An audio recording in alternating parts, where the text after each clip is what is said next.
जी अब हम बात करेंगे स्टेज 7 के बारे में। स्टेज 7 को अडल्टहुड भी कहा जाता है। पहली जो थी वो यंग अडल्टहुड थी, ये अडल्टहुड है और इसकी जो एज होगी 35 टू 55 ईयर्स।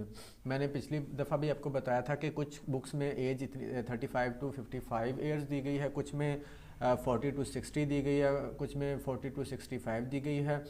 ये जो मैंने बुक पढ़ी है उसमें इतनी दी गई है, तो आपको जिस हिसाब से करवाया गया उस हिसाब से कर लें। कॉन्फ्लिक्ट इसमें क्या होता है, जनरेटिविटी वर्सेस स्टैग्नेशन, ये दोनों क्या होते हैं इसको आगे जाके देखते हैं। रिलेशनशिप किससे होता है, हाउस होल्ड से होगा और वर्कमेट्स यानी कि जो उसके आसपास रहने वाले और जहाँ पर वो काम करता है उनके साथ। स्ट्रेंथ केयर, यहाँ पर जो स्ट्रेंथ डेवलप होगी वो केयर की इवेंट क्या होगा, पेरेंटिंग। जनरेटिविटी क्या होता है, concern for caring establishing and guiding the next generation. Generativity अगर इन दोनों टर्म्स को आपने समझ लिया तो ये सारी स्टेज समझना आपके लिए आसान हो जाती है। वो कहते हैं जनरेटिविटी में कंसर्न होता है, उसको चीज़ें करने का होता है शौक, क्या करने का, caring establishing and guiding the next generation. वो दूसरे लोगों की केयर और उनको इस्टेब्लिश करने में हेल्प करता है और इसके साथ साथ वो दूसरों को गाइड करता है, ख़ास तौर पर जो उससे छोटे होते हैं उनको। मिसाल के तौर पर person try to establish person try to be a teacher or mentor, person try to be a teacher or mentor. यहाँ पर वो टीचर और मेंटर बनने की कोशिश करता है। आपको पता टीचर और मेंटर क्या होता है, केयर करता है और गाइड करता है अपने से छोटे लोगों को। स्टैग्नेशन क्या होगा, stagnation refers to the failure to find a way to contribute.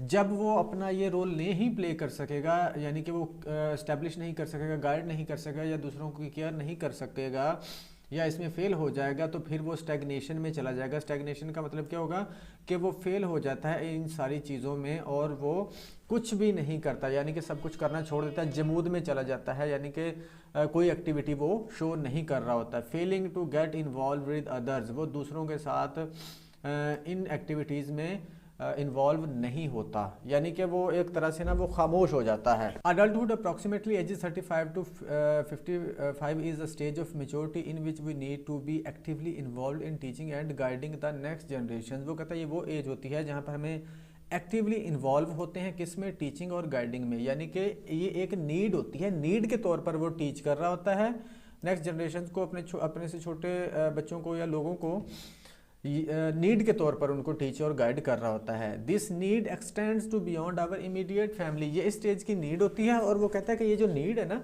ये गाइड करना, टीच करना, ये सिर्फ अपनी फैमिली तक ही महदूद नहीं होती बल्कि ये सब के लिए होती है, सबको ही वो टीच कर रहा होता है, गाइड कर रहा होता है, समझा रहा होता है, केयर कर रहा होता है। इन एरिक्सन्स व्यू, एरिक्सन के मुताबिक our concern becomes broader and more long range involving future generations and the kind of society in which they will live. वो कहता है कि हमारा ये जो कंसर्न होता है ना, ये वाला केयर वाला, गाइड की टीचिंग वाला, ये ब्रॉड हो जाता है और बड़ा हो जाता है। फ्यूचर के बारे में सोचना शुरू कर देते हैं हम, फ्यूचर की जनरेशन के बारे में और उनकी सोसाइटी के बारे में जिसमें उन्होंने रहना होता है उसके बारे में सोचना शुरू कर देते हैं इस जगह पर आकर। One need not to be a parent to display generativity, ये भी अहम पॉइंट है। कहता है कि किसी का पेरेंट होना ज़रूरी नहीं है, मदर या फादर होना ज़रूरी नहीं है जनरेटिविटी डिस्प्ले करने के लिए। ये नहीं कि अगर उसके बच्चे होंगे तो ही वो केयर और गाइड और टीच करेगा, ऐसा नहीं है। वो कहता है not does having children automatically satisfy this urge, और ना ही वो कहता है कि बच्चों का होना इस नीड को फुलफिल करेगा। वो ना तो मतलब वो कहता है फादर और मदर होना ज़रूरी नहीं है जनरेटिविटी के लिए, और दूसरा क्या कहता है अगर बच्चे होंगे भी ना तो भी ये लाजमी नहीं है कि इसको ऑटोमेटिकली ये सेटिस्फाई हो जाएगी, अर्ज ये नीड सेटिस्फाई हो जाएगी, ये ज़रूरी नहीं है। Erikson believe that all institution whether business, government, social service और academic provide opportunities for us to express generativity. वो कहता है तमाम इदारे, यानी कि बिजनेस, गवर्नमेंट हो गया, सोशल सर्विस हो गया, एकेडमिक जो जहाँ पर हम स्टडी करते हैं, ये तमाम हमें अपॉर्चुनिटीज़ प्रोवाइड करते हैं क्या करने के लिए, एक्सप्रेस करने के लिए अवर जनरेटिविटी। ये हमें अपॉर्चुनिटीज़ दे रहे होते हैं, यानी कि गाइड करने के लिए, पढ़ाने के लिए और उनको समझाने के लिए लोगों को। दस इन वट एवर ऑर्गेनाइजेशन और एक्टिविटीज़ वी आर इन्वॉल्व, वो जो कहते हैं जिस मर्जी में हम इन्वॉल्व हों, we can usually find a way to become a mentor, teacher और guide to younger people for the betterment of society at large. वो कहता है usually we find a way to become a mentor, हम mentor बन ही जाते हैं किसी ना किसी तरह से, एक मेंटर बन जाते हैं, टीचर बन जाते हैं, या गाइड करना शुरू कर देते हैं लोगों को for the betterment of society, society की बेहतरी के लिए। यहाँ पर फिर एक ये भी चीज़ आ जाती है, अगर यहाँ पर याद रखिएगा, अगर एक अडल्टहुड में जाके अगर कोई शख्स इस तरह से गाइड नहीं कर रहा, लोगों को समझा नहीं रहा, सोसाइटी के लिए बेहतरी सोसाइटी में नहीं ला रहा, इसकी कोशिश नहीं कर रहा, तो हो सकता है कि वो स्टैग्नेशन में हो, इस स्टेज पर उसको प्रॉब्लम हुई हो। When middle-aged people cannot or will not seek an outlet for generativity, जब उनको जनरेटिविटी शो करने का मौका नहीं मिलता, they may become overwhelmed by stagnation, boredom or interpersonal impoverishment। अब वो कहता है कि जब वो जनरेटिविटी शो नहीं कर पाते तो वो फिर किस में चले जाते हैं, स्टैग्नेशन में चले जाते हैं, या बोरियत में चले जाते हैं, या फिर वो खुद से मुफाहमत कर लेते हैं, इंटरपर्सनल एम्पावरिशमेंट, खुद से मुफाहमत कर लेते हैं कि यार नहीं, दफ़ा करो, छोड़ो, नहीं करते, मतलब खुद से ही मुफाहमत कर ले, खुद से समझौता कर लेता है वो। अगर वो जनरेटिविटी शो नहीं कर पाएगा तो फिर वो स्टैग्नेशन में चला जाएगा, या बोरियत में चला जाएगा, या फिर वो खुद से मुफाहमत कर लेगा। ये एरिक्सन का कहना था।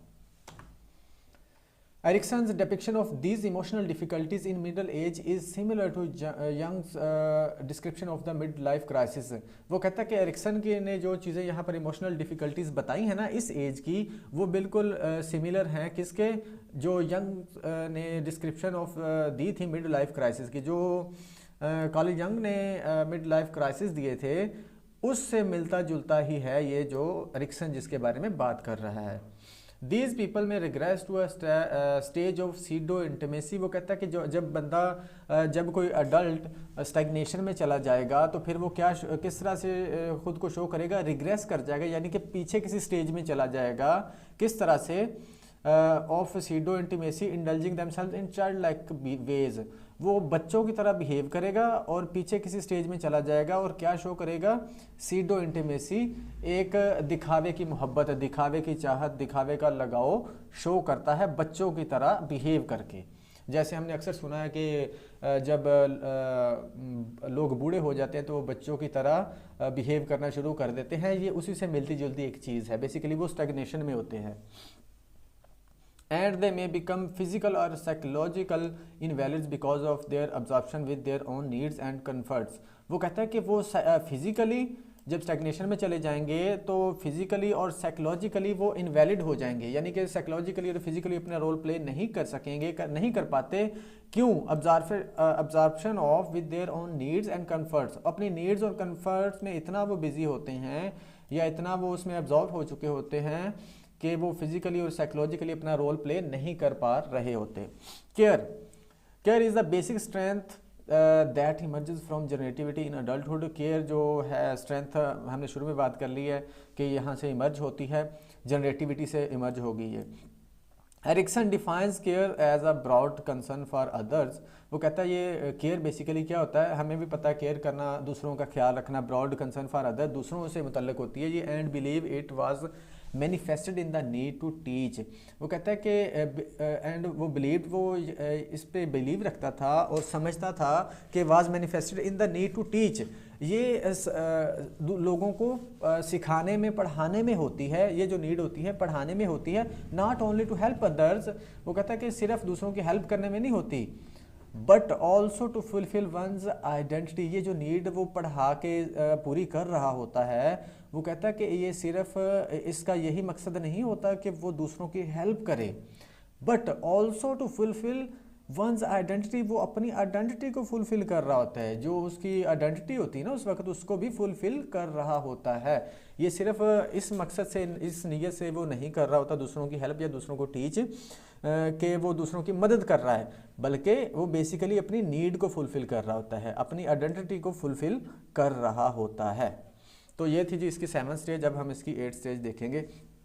और यहाँ पर एक और चीज़ के जो चीज़ें इसमें आएंगी ना, जैसे ये स्टैग्नेशन में, वो स्टैग्नेशन का मतलब होता है कि वो रोल प्ले करना छोड़ देता है, किसी को कोई मतलब कि समझाता नहीं है, गाइड नहीं करता, यानी कि अपनी ही लाइफ में वो जीना शुरू कर देता है, और फिज़िकली और साइकोलॉजिकली वो रोल प्ले नहीं कर रहा होता सोसाइटी के अंदर। तो आप समझ लें कि वो स्टैग्नेशन में चला गया। अगर बच्चों की तरह कोई अडल्ट बिहेव कर रहा है अडल्टहुड के अंदर, तो भी आप समझ सकते हैं कि वो स्टैग्नेशन में हो सकता है।